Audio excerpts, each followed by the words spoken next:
30 दिन लगातार रोजा रखने से आपके जिस्म में क्या पॉजिटिव हेल्दी चेंजेस आते हैं, आए आपको बताते हैं। जी हाँ, रमजान के बाबरकत महीने में ना सिर्फ हमारी वो रूह के लिए बहुत अच्छा है, हमारी रूह की क्लिनजिंग के लिए अच्छा है, हमारे जिस्म के लिए भी बहुत अच्छा है।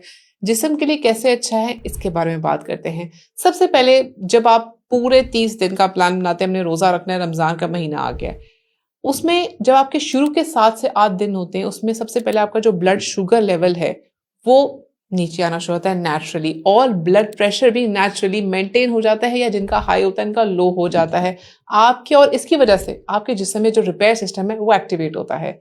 दूसरा स्टेप ये होता है कि आपका जिस्म रिपेयरिंग की तरफ आना शुरू हो जाता है। जैसे ही जिस्म रिपेयरिंग की तरफ आता है, आपका जिस्म अंदर से सफाई करना शुरू कर देता है, टॉक्सिन मटेरियल बॉडी से बाहर आना शुरू हो जाते हैं।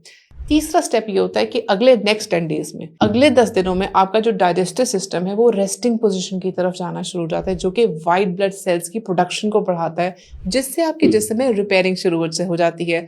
सफेद खुलिए आपके खून में बढ़ने से रिपेयरिंग शुरू हो जाती है। चौथा स्टेप ये होता है कि जैसे ही आपके ऑर्गन्स रिपेयर होते हैं, बॉडी में नेचुरल क्लींजिंग शुरू हो जाती है, जिससे आपकी एनर्जी लेवल्स बढ़ जाते हैं और कॉन्सेंट्रेशन बेहतर होती है, फोकसिंग बेहतर होती है, और आपकी, जिसे कहते हैं ना कि शुरू में इतनी ताकत नहीं थी, आगे जाके हमें इंड्योरेंस आ गई, ये उस वजह से होता है। अच्छा, उसके बाद नेक्स्ट स्टेप, फिफ्थ स्टेप ये होता है कि आपके टॉक्सिन्स एलिमिनेट होना शुरू हो जाते हैं। आपका जो लिवर, किडनीज और आपकी जो आंत में जो जो टॉक्सिन्स मौजूद होते हैं वो बाहर निकलना शुरू होते हैं, आपकी बॉडी पीक परफॉर्मेंस की तरफ जाना शुरू होती है।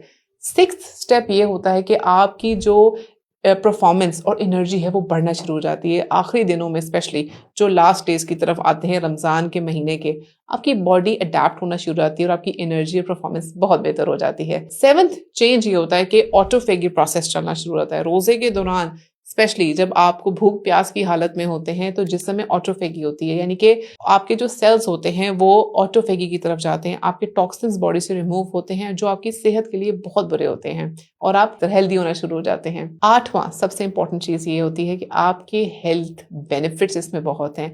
जिन लोगों को शुगर होती है उनकी शुगर लेवल मेंटेन होना शुरू हो जाती है, जिन लोगों को वजन का मसला है उनका वजन भी कंट्रोल होना शुरू होता है, जिनका ब्लड प्रेशर का मसला है वो भी अपनी अद्वियात लें टाइम पर और रोजा रखें, तो उससे उनका ब्लड प्रेशर भी कंट्रोल रहता है। अच्छा, इस सब में बहुत जरूरी है कि हम अपनी खुराक का बहुत ख्याल रखें, यानी कि डीप फ्राइड चीजें नहीं लेनी, आपने ज्यादा कार्ब्स नहीं लेने, अपनी हेल्दी डाइट और हेल्दी फूड्स लेने, जिसके रिलेटेड वीडियोस मेरी और डॉक्टर इरफान की बहुत आपके लिए मौजूद हैं। अपने रमज़ान को अपने लिए हेल्दी बनाएं, अपनी रूह की क्लेंजिंग पे ध्यान दें, और साथ ही साथ अपने जिस्म को मेक श्योर करें कि वो क्लेंज हो और डिटॉक्सिफाई हो। बहुत शुक्रिया।